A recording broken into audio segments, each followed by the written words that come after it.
Hello guys, आज हम start करने जा रहे हैं द डॉवरी प्रोविज़न एक्ट 1961 दहेज प्रतिषेध अधिनियम, जिसका एक्ट नंबर 28 है, ईयर 1961 है, जिसमें टोटल सेक्शन 10 है और इसको प्रेसिडेंट की असेंट मिली थी 20 मई 1961 को और ये इन्फोर्समेंट में आया था 1 जुलाई 1961 में।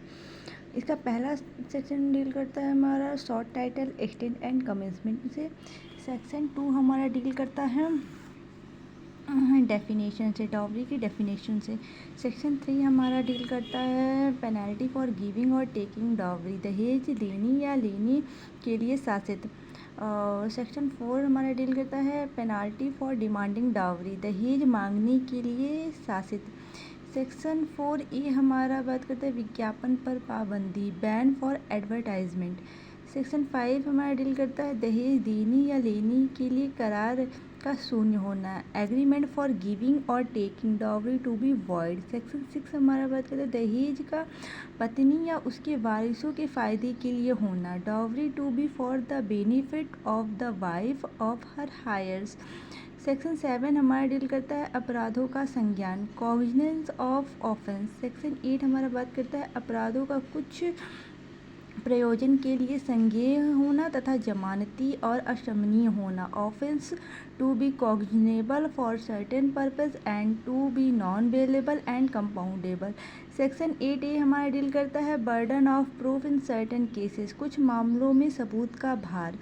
सेक्शन 8B हमारा डील करता है दहेज प्रतिषेध अधिकारी, डावरी प्रोविज़न ऑफिसर के बारे में डील करता है। सेक्शन 9 हमारा नियम बनाने की शक्ति, पावर टू मेक रूल्स के बारे में बात करता है। सेक्शन 10 हमारा राज्य सरकार की नियम बनाने की शक्ति, power of the state government to make rules. Section 1 short title extent and commencement. This act may be called the dowry provision act 1961। इस सेक्शन को हम दहेज प्रतिषेध अधिनियम 1961 कहेंगे। It extend to the whole of India, ये पूरे भारत में लागू है 31/10/2019 से।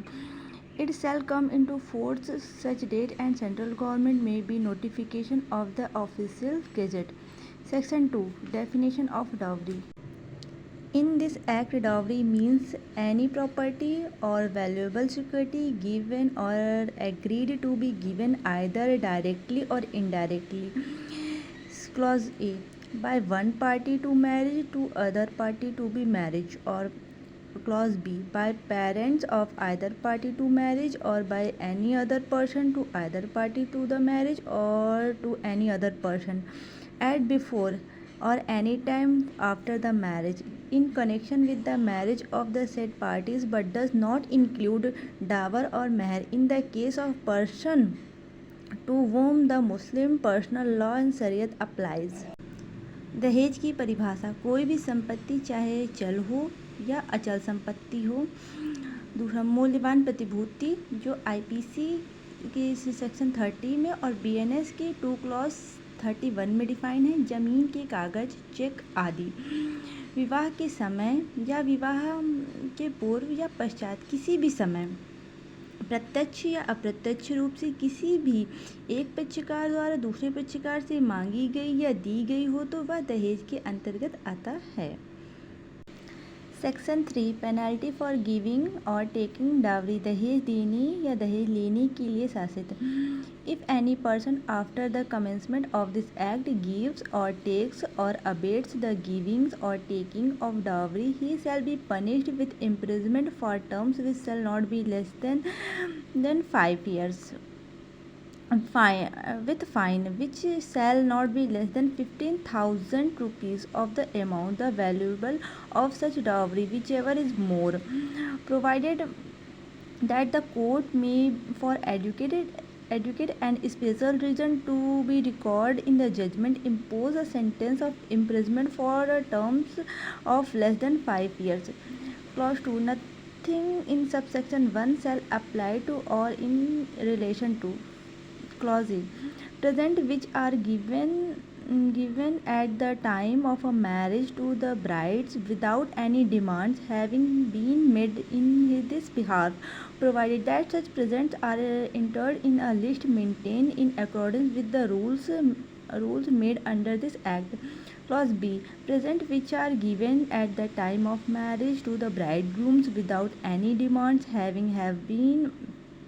been made in that behalf, provided that such presents are entered in a list maintained in accordance with the rules made under this act, provided further that where such presents are made by or on behalf of the brides, any person related to the brides, as such presents are of a customary nature and the value thereof is not excessive, having regard to the financial status of the person by whom or on whose behalf such presents are given. यदि कोई व्यक्ति इस अधिनियम के प्रारंभ के पश्चात दहेज देगा या लेगा अथवा दहेज देना या लेने का दुष्प्रेरित करेगा तो वह कारावास जिसकी अवधि 5 वर्ष से कम नहीं होगी और जुर्माना जो 15,000 रुपये से ऐसे दहेज के मूल्य की रकम तक का इनमें से जो भी अधिक हो कम नहीं होगा, दंडनीय होगा। परंतु न्यायालय पर्याप्त और विशेष कारणों से जो निर्णय में अभिलिखित किए जाएंगे 5 वर्ष से कम की किसी अवधि के कारावास का दंडादेश अधिरोपित कर सकेगा। उपधारा 1 की कोई भी बात, कोई ऐसी भेंट जो वधू को विवाह के समय उस निर्मित कोई मांग किए बिना दी जाती है उसके संबंध में ये लागू नहीं होंगे, परंतु यह तब जबकि ऐसी भेंट इस अधिनियम के अधीन बनाए गए नियमों के अनुसार रखी गई सूची में दर्ज की जाती है। ऐसी भेंटों को जो वर को विवाह के समय उस निर्मित मांग के किए बिना दी जाती है उनके संबंध में लागू नहीं होगी, परंतु यह तब जबकि भेंट ऐसी अधिनियम के समय बनाए गए नियमों के अनुसार रखी गई सूची में दर्ज की जाती है, परंतु जहाँ ऐसी भेंट जो वधू द्वारा या उसकी ओर से या किसी व्यक्ति द्वारा जो वधू के नातेदार हैं दी जाती है वहाँ ऐसी भेंट रूढ़िगत प्रकृति की है और उनका मूल्य ऐसे व्यक्ति की वित्तीय परिस्थितियों को ध्यान में रखते हुए है जिनके द्वारा या जिसकी ओर से ऐसी भेंट दी गई है अधिक नहीं है। Section 4 penalty for demanding dowry, दहेज मांगने के लिए शासित। If any person demands directly or indirectly from the parents or other relatives or guardians a bride or bridegrooms, as the case may be any dowry, he shall be punishable with imprisonment for terms which shall not be less than 6 months, but which may extend 2 years, and with fine which may extend to 10,000 rupees, provided that the court may from adequate and special reason to be mentioned in the judgment impose sentence imprisonment for a term less than 6 months। यदि कोई व्यक्ति यथास्थिति वधू या वर के माता पिता या अन्य नातेदार या संरक्षक से किसी दहेज की प्रत्यक्ष या अप्रत्यक्ष रूप से मांग करेगा तो वह कारावास है जिसकी अवधि 6 मास से कम नहीं होगी किंतु जो 2 वर्ष तक की हो सकेगी और जुर्माने से जो 10,000 रुपये तक हो सकेगा दंडनीय होगा, परंतु न्यायालय ऐसे पर्याप्त और विशेष कारणों से जो निर्णय में उल्लेखित किए जाएंगे 6 मास से कम अवधि के कारावास का दंडादेश अधिरोपित कर सकेगा।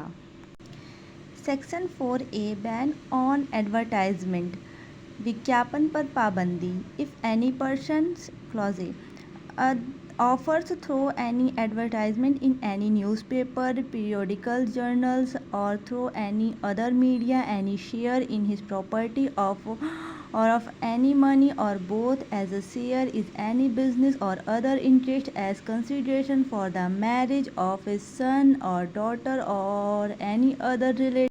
B. Prints or publish or circulates any advertisements referred to any clause A, he shall be punishable with imprisonment for a term which shall not less than 6 months but which may extend to 5 years, or with fine which may extend to 15,000 rupees, provided that the courts may for adequate and special reason to be recorded in the judgment impose a sentence of imprisonment for a term of less than 6 months। विज्ञापन पर पाबंदी। यदि कोई व्यक्ति अपने पुत्र या पुत्री या किसी अन्य नातेदार के विवाह के प्रतिफलस्वरूप किसी समाचार पत्र, नियतकालिक, पत्रिका, जर्नल या किसी अन्य माध्यम से अपनी संपत्ति या किसी धन के अंश या दोनों में से किसी कारोबार या अन्य हित में किसी अंश की प्रस्थापना करेगा, खंडिका में निर्दिष्ट कोई विज्ञापन मुद्रित या करेगा या प्रकाशित करेगा या परिचालित करेगा, वह कारावास है जिसकी अवधि 6 माह से कम नहीं होगी किंतु जो 5 वर्ष तक की हो सकेगी, या जुर्माने से जो 15,000 रुपये तक का हो सकेगा दंडनीय होगा। परंतु न्यायालय ऐसे पर्याप्त और विशेष कारणों से जो निर्णय में लेखबद्ध किए जाएंगे 6 माह से कम की किसी अवधि के कारावास का दंडादेश अधिरोपित कर सकेगा। Section number 5 agreement for giving or taking dowry to be void। Any agreement for the giving or taking of dowry shall be void। दहेज देने या लेने के लिए करार का शून्य होना। दहेज देने या लेने के लिए करार का शून्य होना होगा। Section number 6 dowry to be for the benefit of the wife or her heirs। दहेज का पत्नी या उसके वारिसों के फायदे के लिए होना। When any dowry is received by any person other than the woman in connection with whose marriage it is given, that person shall transfer it to the woman। Clause A if the dowry was received before marriage within 3 months after the date of marriage। Clause B if the dowry was received at the time of or after the marriage within 3 months after the date of its receipt। C if the dowry was received when the woman was a minor within 3 months after she has attained the age of 18 years and pending such transfer shall hold it in trust for the benefit of the woman। Clause 2 if any person